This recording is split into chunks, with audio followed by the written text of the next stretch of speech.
తమిళనాడులోని ప్రముఖ వైష్ణవ క్షేత్రం శ్రీరంగంలోని శ్రీ రంగనాథ స్వామివారికి టీటీడీ చైర్మన్ బిఆర్ నాయుడు దంపతులు పట్టు వస్త్రాలు సమర్పించారు.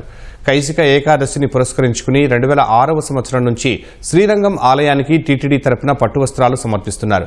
ఈ ఆనవాయితీ ప్రకారం TTD chairman BR Naidu Srirangam వెళ్లారు. అక్కడి ఆలయ అధికారులు సంప్రదాయబద్దంగా ఆయనకు స్వాగతం పలికారు. పట్టు వస్త్రాలను తలపై పెట్టుకుని ఊరేగింపుగా వెళ్లి శ్రీరంగనాథ స్వామికి సమర్పించారు.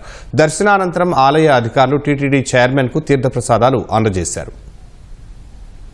శ్రీ వెంకటేశ్వర స్వామి తరపున ఈరోజు ఈ పట్టు వస్త్రాలు శ్రీరంగంలో కొలువుదీరినటువంటి ఆ దేవదేవునికి సమర్పించడం జరిగింది.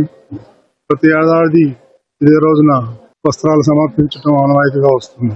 ఈ రోజు ఉదయం 7 గంటల నుంచి ఇప్పటిదాకా కూడా పలు కార్యక్రమాల్లో పాల్గొని దిగ్విజయంగా సమర్పించడం జరిగింది.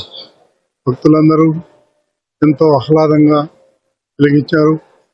నాకు చాలా సంతోషంగా ఉంది.